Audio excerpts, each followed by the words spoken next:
What's up, my guys? Thank you so much for stopping back around. This is gonna be a super fun video. I'm so excited because this video kicks off my not so scary Halloween party. Every single video for the next month is going to include something really spooky, Halloweeny, and probably crafty because I'm an artsy fartsy gal.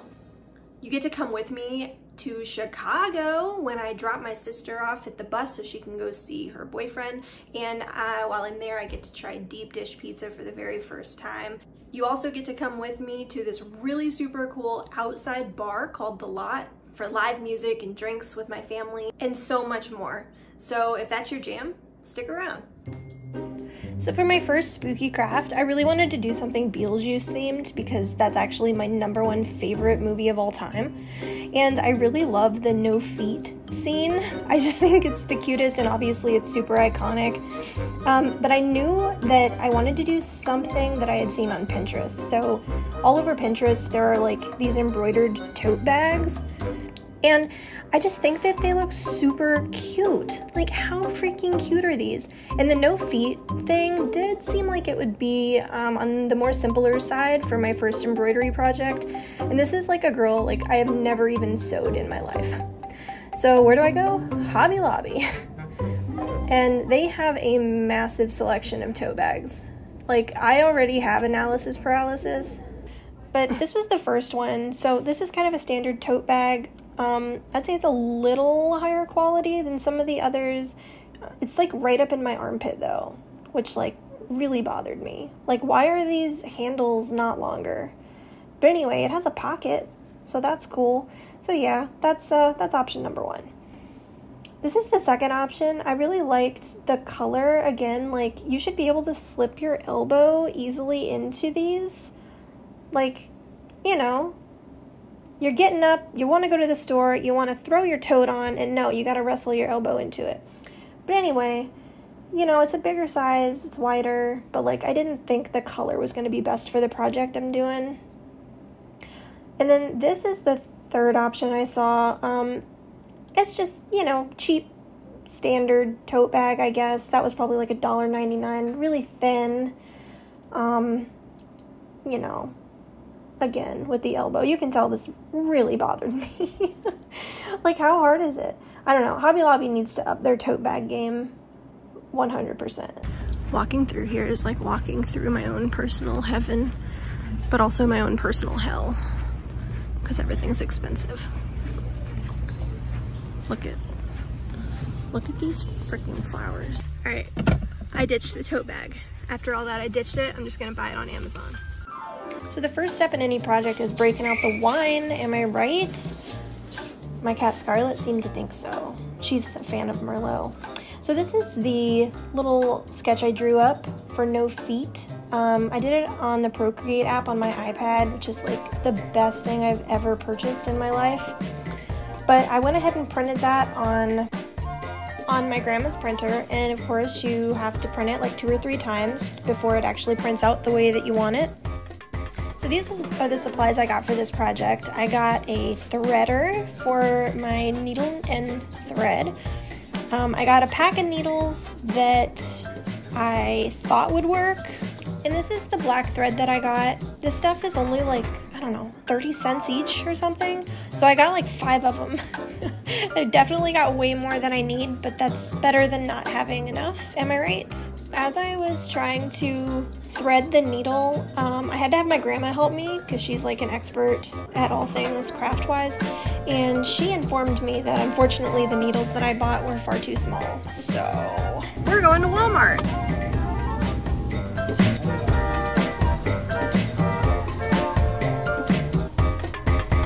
Why do I always end up in Walmart at fucking nighttime? It's when all the weirdos come out. Oh, guess I'm a weirdo. Tell me how I went to Walmart for needles. All I needed was 1 needle.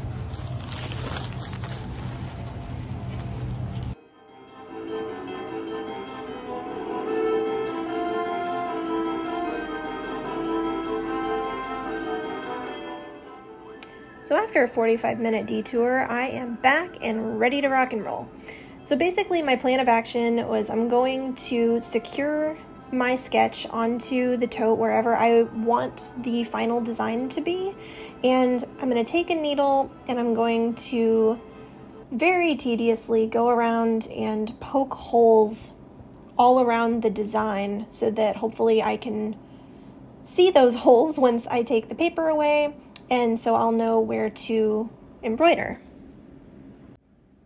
Of course, the first time didn't work, and what's some crafting without trial and error and wanting to pull your hair out? I did all of the holes, and I took the paper off, and I could literally not see any of the holes. So I had to re-secure it and then go back in, and I had to actually push the needle all the way through, like all the way through the bag, and that was the only way that the holes would be big enough for me to see them. My sister informed me, like, stitch and tear paper, so if you are planning to do a project like this, that would probably be about 1,000,000 times easier. So once I was able to see all of the holes, I went through with a pencil and I just kind of lightly sketched over where the holes were, just to make it easier on my eyes. And I did mess up one of the eyes, as you can tell, and I tried to erase it, and don't worry, spoiler alert, it turned out fine. But then the real fun began, and I actually was able to start embroidering. And like I said, guys, I had never even sewn once in my life, never even hemmed a pant leg. So I called my sister, and she kind of walked me through how I'm supposed to do, like, the stitches. And as you can see here, I already started off wrong. I was like, oh no, how hard can it be? So I just kind of went in blind and did like the first whole row of the Polaroid there, and I video chatted her and she's like, what did you do? So she gave me like a 101 course, and then I had to take it all out and restart. But once I got the hang of it, I really got into the groove. Like, I was definitely up until like 3:30 in the morning. I watched Beetlejuice 1.5 times because I really wanted to like finish the project while I was watching Beetlejuice, but it just didn't happen. Like, I totally underestimated how long this project was going to take.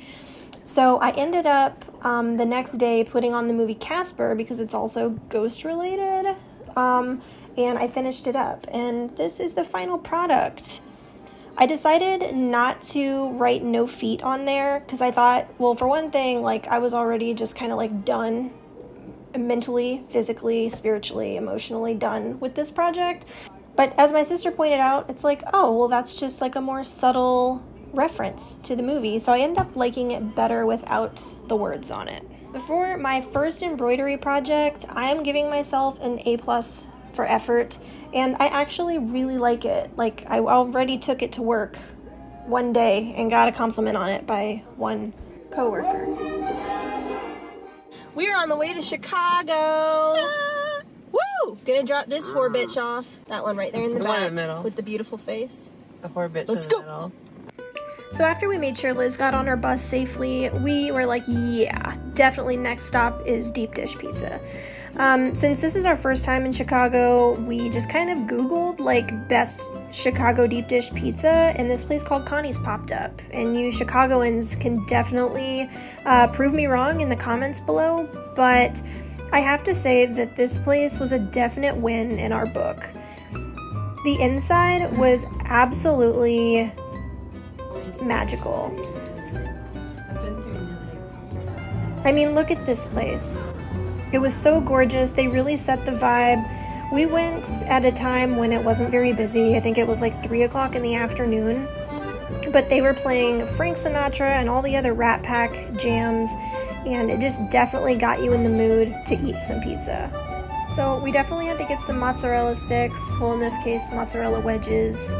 And we decided to split a pizza because we're trying to watch our carb intake, which is kind of sad, but it was still so good.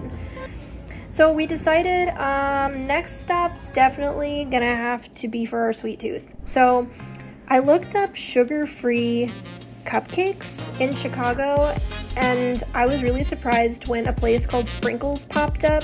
They have one sugar-free cupcake, and it is red velvet, which was totally fine with me because I absolutely love red velvet. I went inside. I had actually put my order in online, so it was really fast. I just walked in. There was a cute puppy waiting for his little cupcake. Y'all, look at these cupcakes. Right after you watch me struggle to get it open because I'm holding my phone in my other hand. Just give a girl a second. Look at that. At first I was like, oh my god, they put an S on there for Sam. But no, that just means sugar-free, I guess. Or sprinkles. I don't know. And y'all, driving around Chicago was so amazing for me because I'm personally like a New York City girl. I absolutely adore New York City. So it was really cool driving around Chicago and being like, wow, this has kind of the same vibe, like in certain parts. And I'm only 3 hours away. So my mom made it absolutely mandatory that on the way back to Minneapolis that we were gonna have to stop by the Home Alone house. She is obsessed with everything Christmas and all Christmas movies. So the fact that we found out the Home Alone house is right by Chicago, we had to go by there.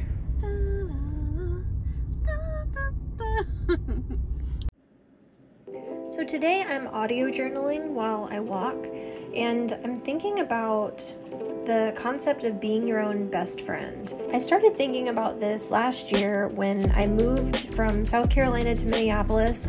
I moved to a place where I didn't know anyone, and I was living by myself in my own apartment for the very first time, and I was really excited about it until it actually happened. Like, once I moved in and came home from work to an empty apartment, I felt really lonely. I had also just gone through a serious breakup before moving, and I was dealing with a lot of family drama and just overall felt really shitty about myself. And I came across a post on TikTok of someone saying, you are always there. Like, you wake up with yourself every single day. You go through every day, good and bad, by your own side. And as simple as that is, I'd never really thought of it like that, and it made me realize that, as cheesy as it sounds, we're never really alone. We take up just as much space as another person, and we can offer the same vibe to ourselves that we could get from another person. I mean, some people even believe that we're divided into two parts, our earthly self and our higher self. Our higher self being the pure and wise part of ourselves that can think clearly without the restraints of emotion and trauma lens. It's comforting to think that there's a more evolved version of myself always with me, guiding me like a guardian angel. But, I mean, if that's too out there for you to swallow, you can at least accept the fact that the way we talk to ourselves is extremely important. Like, we should talk to ourselves the way we would talk to a best friend. Like, if your best friend came to you and said, I feel like an absolute piece of shit, like, why am I such a fuck up? How would you respond to them? Is it different than how you would respond to yourself, thinking those same things? Like, for example, if my friend came to me and said that, I would tell them, look, you're being way too hard on yourself, you're wonderful, and we all make mistakes because we're human. And, you know, you try to make things right and learn from it, and your mistakes don't define you. And, you know, when in reality, I may tell myself, yeah, you're right, you do suck, and you're never going to do anything right. Does that sound familiar at all? Like, we're way harder on ourselves than we are on our friends. And why is that? Talking to yourself in a negative way affects your self-esteem the same way that someone else talking to us does, if not more so. Practice being your own best friend. Like, think of something that happened recently, or a negative thought you've been holding on to, and respond to it the way you would to your best friend.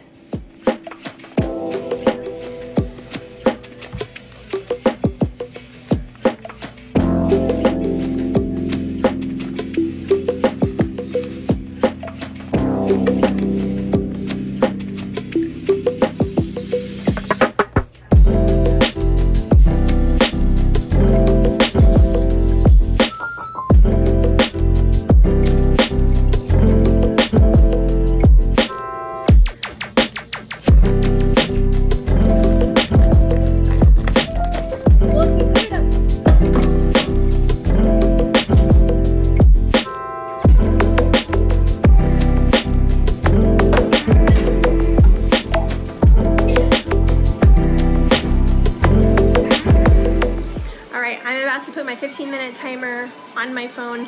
My keto chocolate cake is in the oven. Our house is already smelling really good, but it's supposed to be in there for 30 minutes. So, yes, I'm gonna get started cleaning, and of course, I have to have my Disney area music on in the background. Yeah, I'm that much of a Disney World nerd. I literally look up Disney area music and have it playing on my TV. Oh, and don't mind that big old gray spot on the wall. That's an artistic, intentional choice. Joey, what do you think?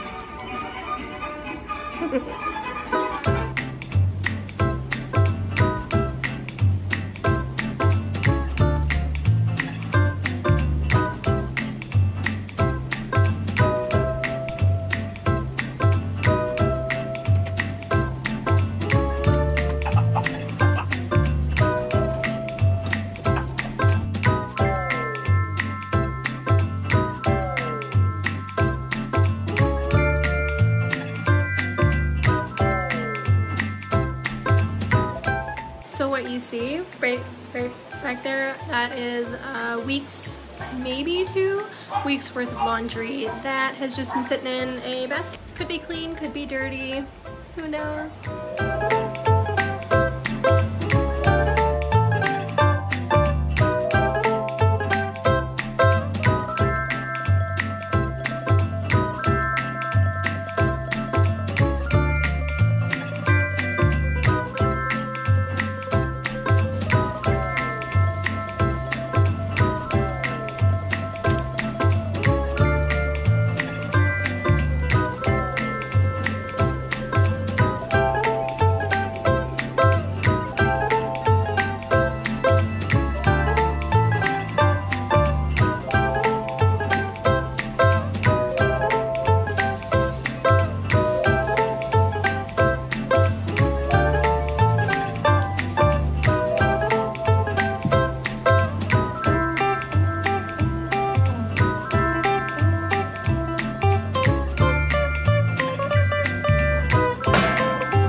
So last week was a huge accomplishment for me. I actually finished my children's book manuscript. The next step is to figure out how to prepare the manuscript to send it in to various publishing companies and see if, one of them will give it a shot.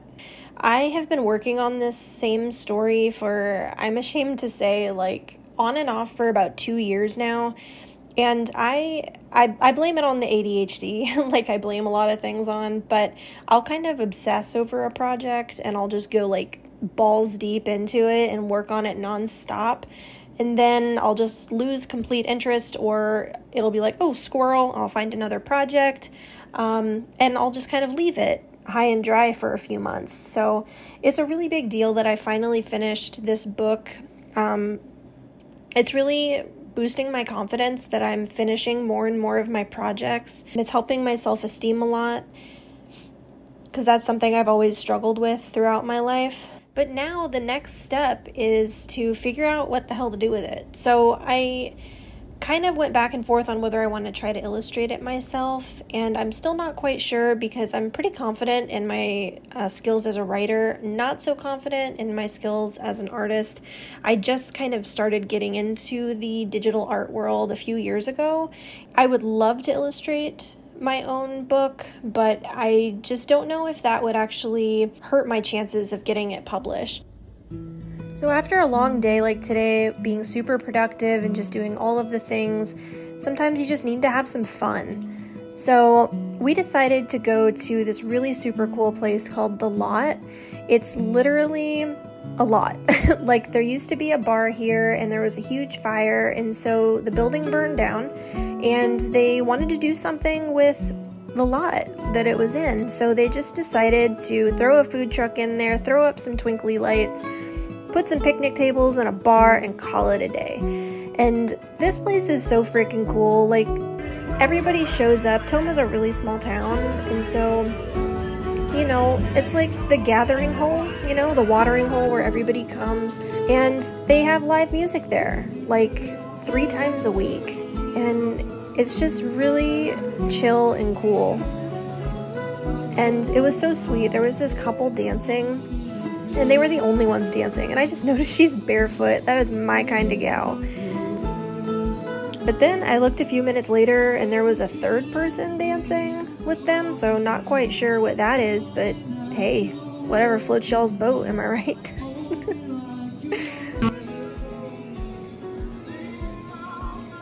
It started to wind down.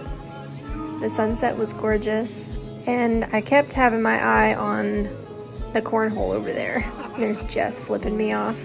I finally convinced somebody to play cornhole with me. This is the first time I've ever played in my life. Y'all, I'm not from the Midwest. Apparently this is a Midwest game. It's so nice to see family, and it's so nice to just go and have a drink after you've had a really productive day, and you just know that you deserve it.